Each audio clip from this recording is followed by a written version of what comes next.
everyone, Rosie here. Welcome back to my channel.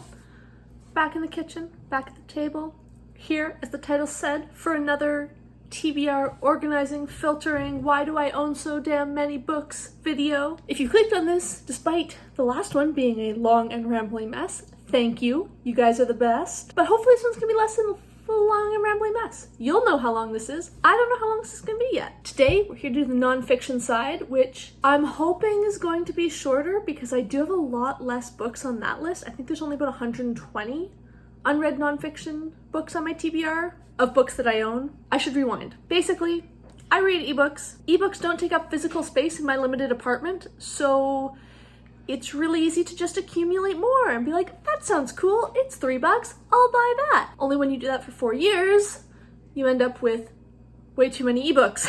So I've been doing a bit of a sort through and trying to find the ones that I want to read the most. If you saw my video from last week, you know that I cut my 600 book fiction TBR to about 75 or 100, so made some progress there. I feel like there's going to be less to cut in the nonfiction, but we'll do what we can. So let's get right to it. Okay, so we've got it all set up here. I've got on one side my giant Excel spreadsheet of unread books. I've got on the other side it's not technically a Word doc, it's a Google doc. You know what I mean. I've got my doc where I'm gonna put my condensed list, and let's get started. First off, we have something called The Lion in the Living Room, How House Cats Tamed Us and Took Over the World by Abigail Tucker, which sounds cool. If you saw my fiction version, you know that I had no idea what a lot of these are. I think that's going to be less the case because nonfiction titles tend to be a bit more clear about what the content is. House Cats. It sounds cute, but I don't particularly want to read that now.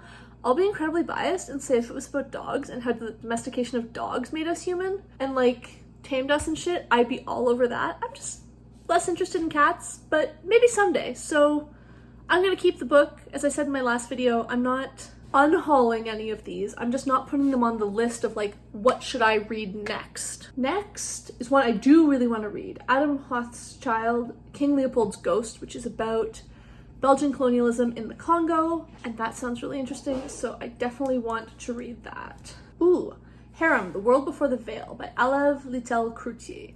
I've heard mixed reviews for this. I thought about putting it on my TBR for the history challenge, honestly.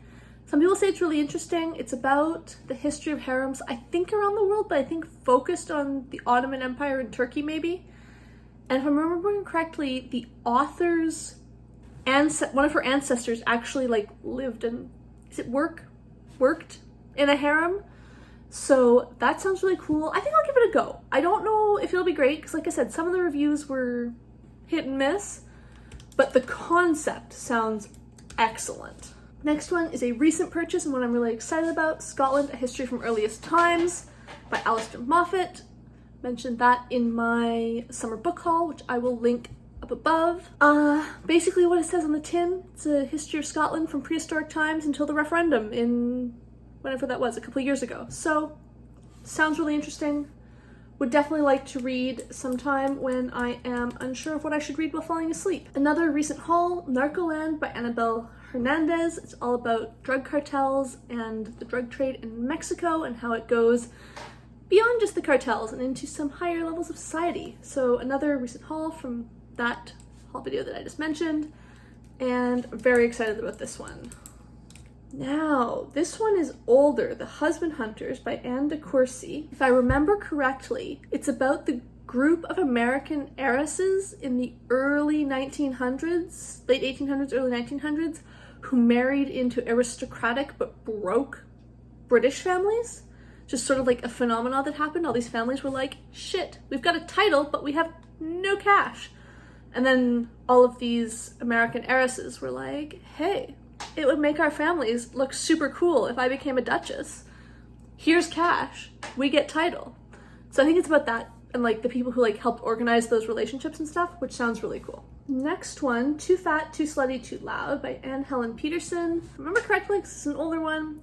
It's sort of a feminist work about how and why women are classified as too much, which sounded really interesting when I bought it, and then I think I went through a phase of not wanting to read things that were going to make me depressed, which I'm a big feminist and I'm a big supporter of feminism, but sometimes you want to step away from that side of the world when you're reading, not actively engage with it. But I think I'm finding that balance again, so definitely want to read this.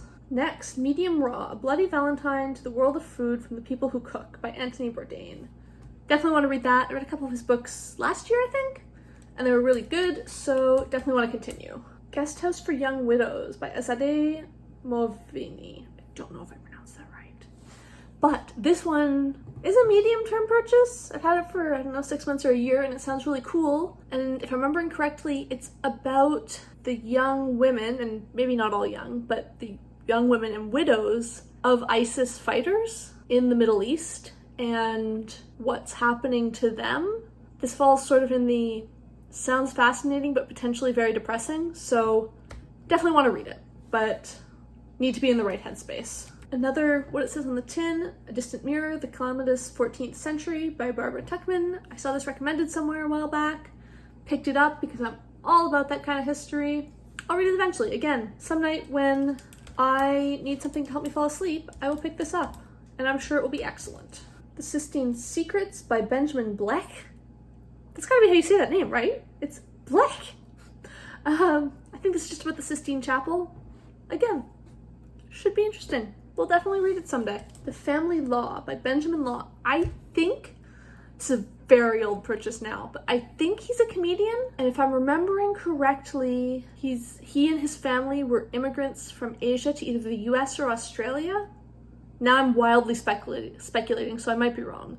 But I think he was from an immigrant family, and it's sort of a memoir / wacky tales from my childhood type book. Not sure. I think that's what it is, and that sounds interesting, so I should probably read that. I have a fear that there's gonna be a lot less cut from this list, but we'll see. Next up, Born to Run by Bruce Springsteen, his autobiography. Sounds fascinating. A friend of mine, IRL, recommended this one a while back, and I picked it up and never got to reading it, so I should do that. Not a huge Springsteen fan, but I like his music. Who doesn't? Would like to know more about him, because he sounds like an interesting person. Now, oh, here's a nice chunk we can power through. All of the Bill Bryson that I haven't read, basically, I think. I like Bill Bryson. His writing's fun. I feel like when the mood strikes me, I'll know it's here, but it's not stuff I feel I need to put on the condensed TBR and work through, if that makes sense. So we're not gonna move it over for now. Not because I don't like it, just because it's a very mood-based book, and when I'm in the mood, it doesn't matter what TBR it's on. I'll just go pick it up. Kathy O'Neill, Weapons of Math Destruction. I don't know what this is about. I assume math, maybe something about how technology is changing how we interact with math or something. Pure guess there. I'm into math, and this sounds interesting. Hyperfocus by Chris Bailey. If I'm remembering correctly, I think this one is about achieving true focus and really focusing on what you're doing at the time in the world of constant distractions and smartphones that ping continuously, and listening to music / podcast / audiobook / YouTube video all day. So probably should watch that. I probably won't like it when it tells me about maybe you shouldn't watch BookTube while working. Shh, not my boss. But it'd probably be helpful, and there might be some good stuff that I can apply in my life, so would like to read that. Next, we have Feminism for the 99%, another really recent purchase by Cinzia Aruza, Tithi Bhattacharya, and Nancy Fraser. And this one is about how feminism shouldn't just be about, hey, we've got 50% female CEOs, because what does that actually do for women who aren't CEOs, which is the majority of women. This is a really short little book, and I think I might pick it up this month if I make good progress on the planned books I have, or maybe just someday when I just want to sit down and pick something up and read it all the way through. Ooh, this one sounds really cool. The Science of Fear, Why We Fear Things We Shouldn't and Put Ourselves in Greater Danger by Dan Gardner. I think that's pretty much what it says on the tin. It sounds fascinating. The Glass Universe by Dava Sobel. I think, if I'm remembering correctly, this is about early female physicists or possibly astrophysicists. Maybe women who are working on tracking and logging and observing distant stars and stuff. It sounds fascinating. It sounds like a part of history and part of history of science that I don't know much about. Once again, would love to read that. Another one I really want to read because that's why I bought them. I don't buy many books that I don't plan on reading at all. I just buy too many. But True Gert, The Unauthorized History of Australia, Volume 2 by David Hunt. I read Volume 1 of this many years ago and would like to read more. Ooh, another little chunk. As you can see, I have a lot less, like, in my fiction video, I had some where it's like, I've got like 30 books by this author. There's a lot less of that in my nonfiction. But I do have a lot of David Sedaris, which I've read 1 or 2 of his books, I think. And I like them, but I don't love them. So I think I'm not gonna put them on my TBR. If I'm ever in the mood for that someday, I'll pick another one up, but don't feel any particular need to read them. Congo, The Epic History of a People by David Van Raybroek. Talked about that one in my History Challenge tag, which is up here, and would really like to read this soon. It is, as the title suggests, a history of the Congo from the beginning of the slave trade until, I think, close to the present, and it sounds amazing and harrowing, because that is not a happy history, but I think it would be a really, really worthwhile book to read, because I don't know much about it other than, you know, slavery, colonialism. It was really bad. It was awful. But I would like to know more detail. Ooh, this one sounds really cool too. Of course it does. They all do. The Nocturnal Brain, Nightmares, Neuroscience, and the Secret World of Sleep by Dr. Guy Leschziner? That sounds cool. I would like to know more about sleep yet again. I want to read it soon, but you can see why I haven't read them, because there's so many, and I want to read all of them soon. Next, I have The Catalogue of Shipwrecked Books, Young Columbus and the Quest for a Universal Library by Edward Wilson Lee. Honestly, don't know much about this other than the title, because the title sounded interesting, so I got it, and I guess I better read it and find out what it's about. This one sounds super cool, and I'm super excited about it. And it's called The Sum of Small Things, The Theory of the Aspirational Class by Elizabeth Currid Halkett, which is about how we're used to aspirational and conspicuous consumption in the sense of like huge mansion and 5 cars and the Rolex, but how conspicuous consumption these days can also look like I bring my canvas bags to the grocery store and I shop at the farmer's market type stuff. The, you know, yes, we go to yoga class and only breastfeed our baby and feed them organic food type thing. That's another kind of aspirational spending and an aspirational class. As someone who is, I mean, not the kids part, but like otherwise very much a part of that, I'm really interested in this, and hopefully it can help provoke some self-reflection and teach me a bit, which, especially in this nonfiction one, I just want to learn things. You guys know me, all about that learning. Another one about things. This is Possession by Aaron Thompson, which, if I remember correctly, is about possessions through history, I think. I think this is like a long-spanning history book, but I'm not positive, so I could be wrong. But either way, I think it's really interesting. If I remember correctly, it has like a statue on the cover and it looked cool. So I'll hopefully pick that up soon. Maybe do a super consumption-themed month and read both of those. I do the best themes. Everyone else is doing like magic-thons and like, I don't know, cool book things. And I'm like, hey, what if I talked about consumption? Now that makes for some fun viewing. This one sounds cool. Scam Me If You Can by Frank Abagnale, who's the guy, if you've seen Catch Me If You Can, the movie with Leonardo DiCaprio. It's based on a true story of a kid who like actually did all this shit. And that's this guy. After his time, sort of like, I think he went to prison, but I'm not positive, for all of the like cons he did and shit. He came over to the side of the law and helped like catch con artists and stuff, I think. Anyway, this is about scams and how you can avoid them, I think. Which I would like to avoid being scammed, so I should read that. Crap. I've just come to Empire of Things by Frank Trentman, which is, I think, what I thought possession was, which means I have no idea what possession is. Maybe I really will do a consumption and object themed month or something. Could be interesting. Could drive away all of my subscribers. Who knows? Now, I have 4 books by France Fannin, which I'm ashamed to admit, I know that I got all of these when I got my Kindle in 2016. So I've got Black Skin, White Masks, A Dying Colonialism, Toward the African Revolution, and The Wretched of the Earth. and I have read none of these. I would like to. I don't know which one I should start with. I think I'll just put that I want to read one, read it, see how I get on. Based on these titles, I'm pretty sure it's about colonialism and Africa and maybe Africa of today and the future. We'll see. It sounds really interesting. If you've read any of his stuff, please tell me because this sounds cool and I want to know where to start. We've Never Been Middle Class by Hadassah Weiss. The Myth of the Middle Class. What is it? Why does it not actually exist? Hint, that's why no one can actually tell you who the middle class is when they're always talking about, like, jobs for the middle class, prosperity for the middle class, supporting the middle class Canadian/American. The reason no one can ever tell you who that actually is because it's a myth and it's fake. And I'm gonna read all about why in this book and then tell you about it. This one sounds so cool. All of them do.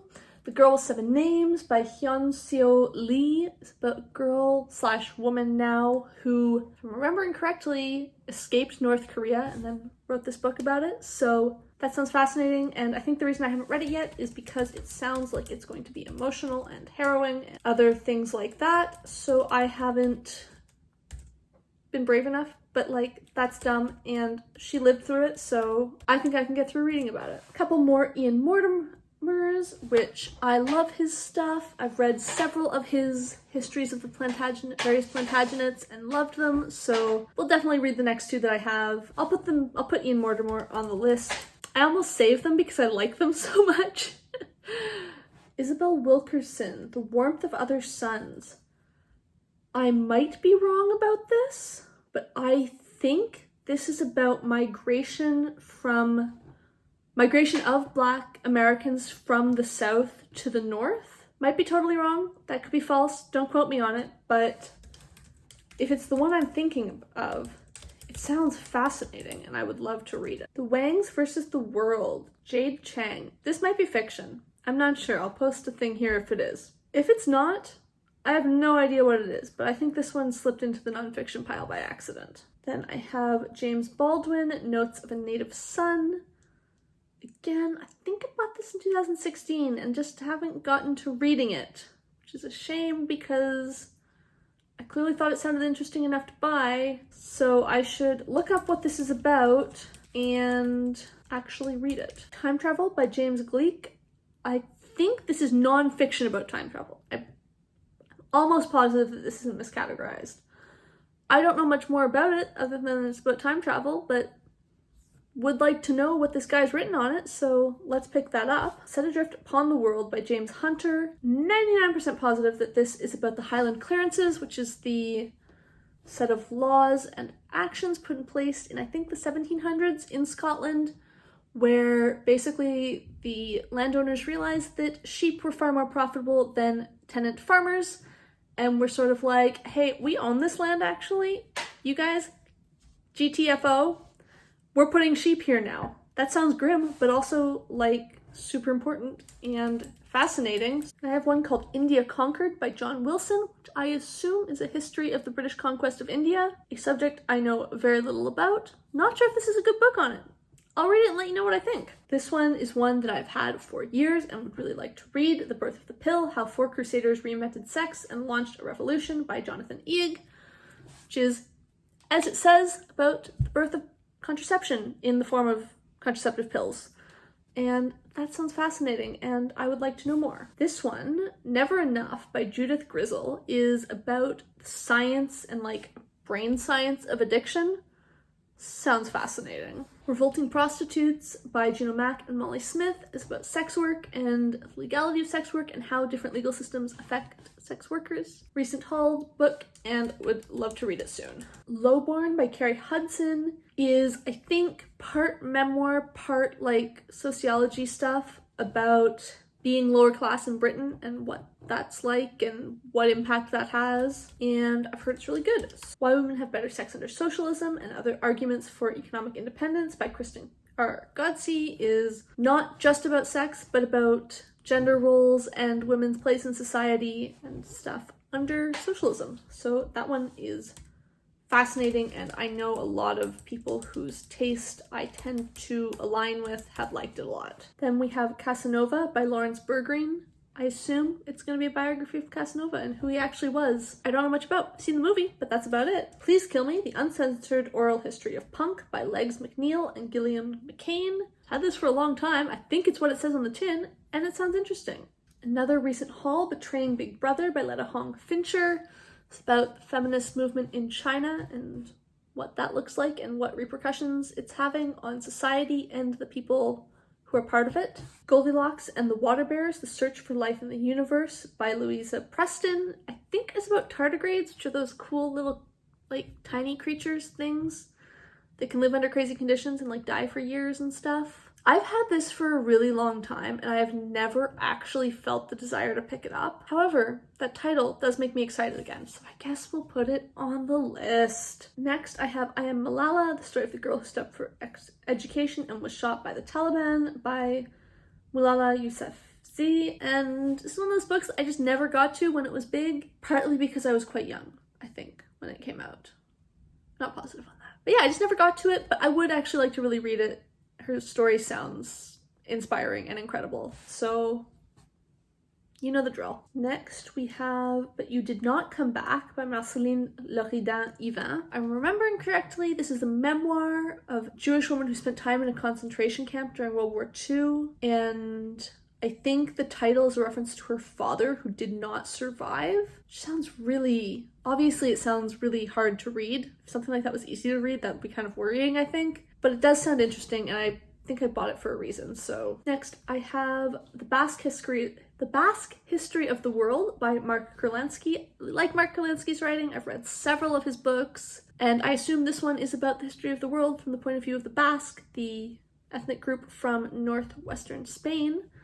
So that sounds really cool. Next I have Evicted by Matthew Desmond, which I think is about eviction and that process in the US, and I think it focuses in on like a few families who are going through evictions. Sounds depressing, but also really worth reading. The Barbarian's Beverage, History of Beer in Ancient Europe by Max Nelson.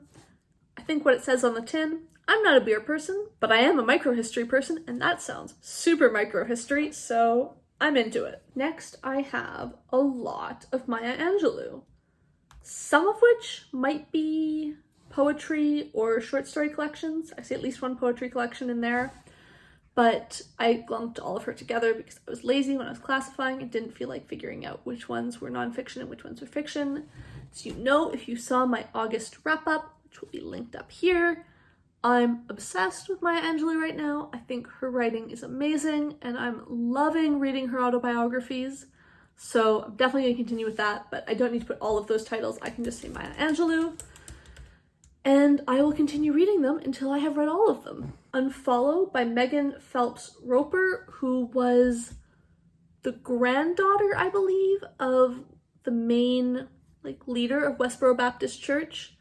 And this is her story of how she ended up leaving the church and realizing that she didn't agree with their position on a lot of things. I read, I don't know, like an article in The Atlantic or The New Yorker, somewhere random like that online last year, interviewing her and talking about this book, I think around the time it came out, and it sounded fascinating, so I would love to pick that up. Dance of Time, The Origins of the Calendar by Michael Judge. Another recent haul, another exactly what it says on the tin, random specific history. Ooh, I did not really know I owned this. I don't even know what this is, but the title sounds cool. With Wings Like Eagles, A History of the Battle of Britain by Michael Korda, which is, if the title is about the actual book, which I assume it is, about the air battle fought between the RAF and the Luftwaffe in World War II to defend Britain and fight off Nazi invasion. So now I have a whole, well, actually I only have a couple. I have two Michael Lewis, I have Boomerang and The Blind Side. I've read several. I want to read more. I've read like 3 or 4 Michael Lewis books, and I've never been hugely in love with them. The Big Short was really interesting, but also I read it in like second year, maybe third year. But I read it when I was quite new to studying economics, so I think part of why I liked it so much was it was like it tied into what I was super into and super new to. But also I didn't have the history and the background in it that I do now. I don't feel hugely inspired to read more Michael Lewis. Maybe someday, but not right now. Now I do have a whole bunch of Michael Pollan, and I've never read any of his stuff, so I will pick one of these and I will start with that and see if I like his writing, because I've heard great things and I feel like the stuff he writes on about food and just food, I think, I don't know more than that. I like food, so that sounds cool. Next, we have Becoming by Michelle Obama, which I'm ashamed to admit I have not read yet. Again, just one of those ones that never actually got to. But I saw Sophie of her channel, I forget, but it'll be down below. And she did a video recently recommending feminist books that I watched. Actually, like today before I'm filming this, which is why it's on my brain. This was on there, she really liked it, so I would like to check this out. Then I have White Trash by Nancy Eisenberg, which is, I think, a history of the people that are now called white trash in the US, and where did that sort of social group, that culture, I guess, like why did these people end up who they are and where they are and why they are? Sounds interesting, but I tried to read this once before and I just could not get into it. So I don't think I'm gonna put this on my shortened TBR because I just didn't enjoy it. So if I didn't like it the first time, why would I try and read it again? Now I have two Naomi Kleins. I have The Shock Doctrine, The Rise of Disaster Capitalism, which I started to read once, didn't like enough to finish, and This Changes Everything, which is her book on climate change. I think her books are just too big and I don't even know. They're just, I did not get into The Shock Doctrine and I didn't find it interesting. Well, I found it interesting. I didn't find the book interesting to read exactly. She probably has a lot of fans and you're probably all gonna hate me now, but I just, right now, don't have any particular desire to pick those up. Which is more the shame because I've actually got hardback physical copies on my bookshelf, but maybe someday I'll feel ready for that. This is one I am excited about. Say Nothing, A True Story of Murder and Memory in Northern Ireland by Patrick Radden Keefe, a recent haul. This is on my September TBR. Really interesting. It's about a abduction and murder of a mother, like a middle-aged mother of many kids, by the IRA, and then it uses that to look into the effect that the Troubles had in Northern Ireland in general, I think, which sounds so interesting, and I don't know much about that. So as I said, hoping to read that soon. Next, I have The Bottom Billion by Paul Collier, which I've had for a long time. I'm assuming it's about like the lives and quality of life of the bottom billion poorest people in the world. I've said this for several books now. It sounds like I'll be really glad I read it, but not like one I'll enjoy reading based on the subject matter. It sounds like a hard thing to be happy and like, I'm having fun with this about, but I should read it because it does sound super informative. Next, I have The Beautiful Ones by Prince, which is, I think, his autobiography. I should know that, but I should also just read this because I'm a huge fan of Prince and I know some about his life, but I would like to learn more. Her Brilliant Career, 10 Extraordinary Women of the 50s by Rachel Cook. I think it's a series of, as it says, micro biographies on women who had various careers and were groundbreaking in their field and things like that, which I don't know why I haven't read it. That sounds right up my alley now that I describe it. Now I have Economic Gangsters, Corruption, Violence, and the Poverty of Nations by Raymond Fisman and Edward Miguel. I might have read this. Did I read this? No, I guess I haven't read this, but it sounds fascinating. Also probably like, oh my god, upsetting, but very interesting. Now I have Darwin's Ghost, The Secret History of Evolution by Rebecca Stott, which I think is basically what it says. Chasing the Sun by Richard Cohen. This is maybe the book that I thought I'd found earlier, which was about the migration of Black Americans from the South to the North. If it's not that, I have no clue what this is. The Age of Wonder by Richard Holmes. I think this is about science during the Enlightenment period in sort of the 1700s in Europe. Sounds cool. I should just record sounds cool once because you know I'm saying about all of these. Dirty Secrets by Richard Murphy. This is a recent purchase. It's about tax havens and their effect on the economy. I'm sure I'll be disgusted at what rich people are doing and also learn a lot.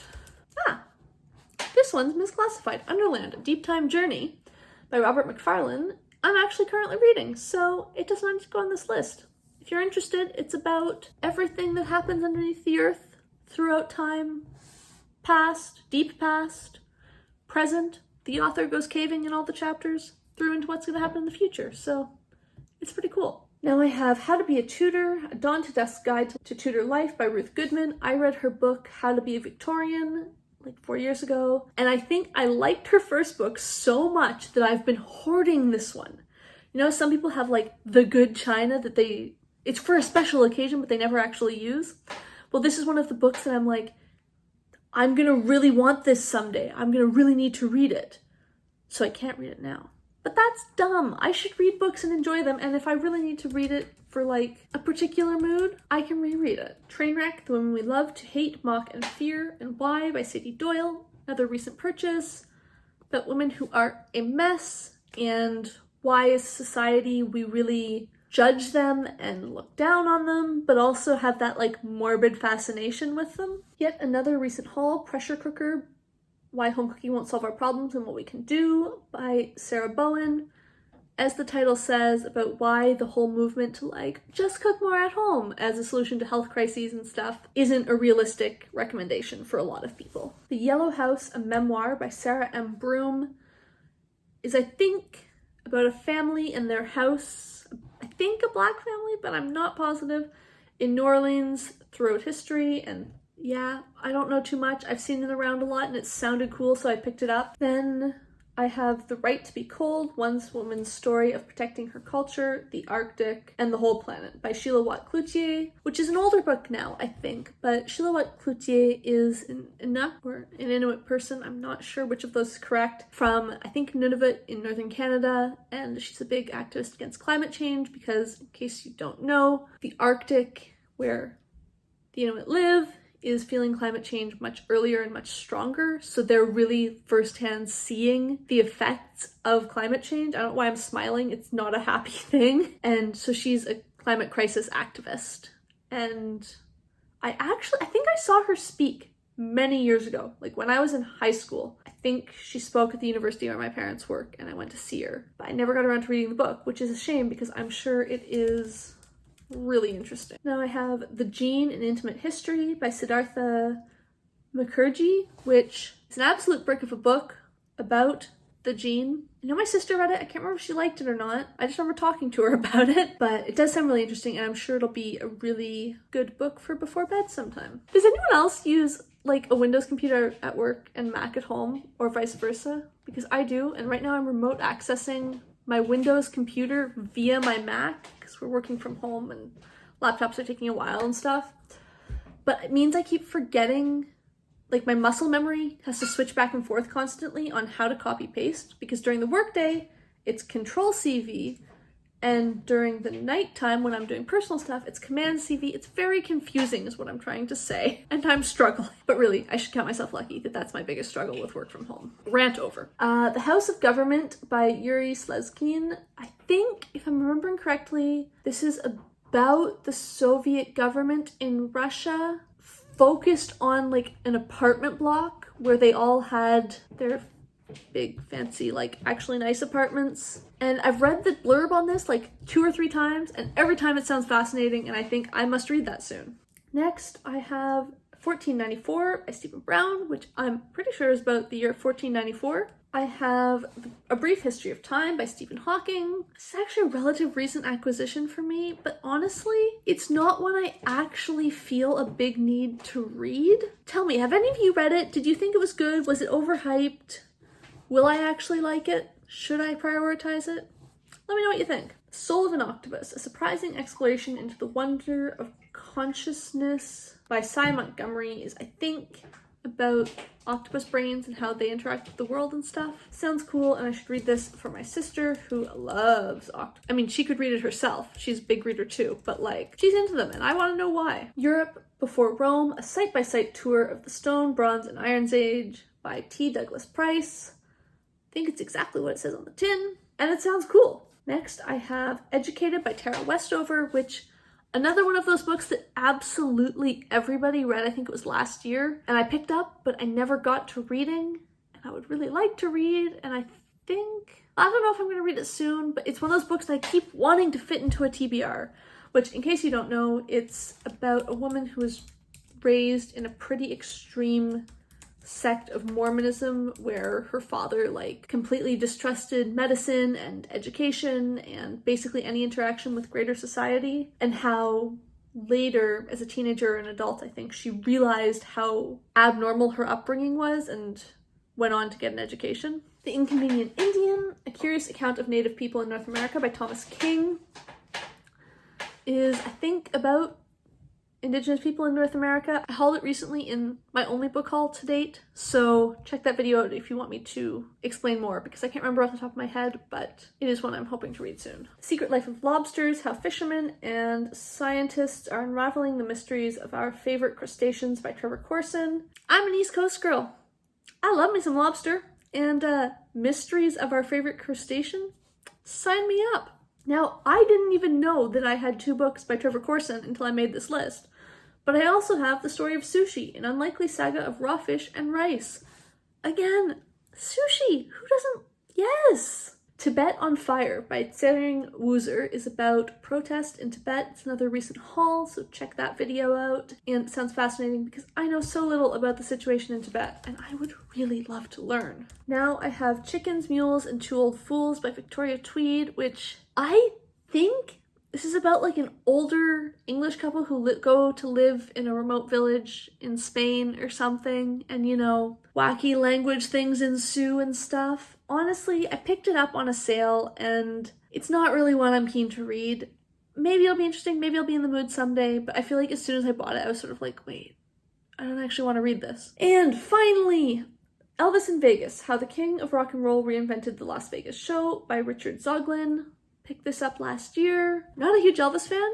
Don't dislike him, but like, whatever. But that sounds cool, and it sounds light, which sometimes you just want a light book, right? Or maybe it won't be light. Maybe it's super dark, 'cause the mob was really into Las Vegas, right? So, who knows? And that is it. We come to the end. I was hoping I would get through this faster than I did last time, but even though there was only 120 books to get through instead of 600, I think I knew a lot more about each one, so I was actually talking about it instead of going, don't remember this, don't remember this. So hopefully it's been more interesting as well. And hopefully it edits down, because I've been filming for an hour, and last time I got that down to 40 minutes, so maybe there'll be more typing I can cut this time. Anyway, if you made it to the end, thank you so much for watching. Let me know, do you read nonfiction? Do you like to? Do you like to read more? If you do, what of these have you read? What ones do you recommend I start with? As always, let's have a conversation. And if you like this video, please do hit the like button. And if you like this video and you don't already subscribe, please hit subscribe and stick around to hear what I think about some of these books, hopefully in upcoming wrap-ups. Thank you for watching.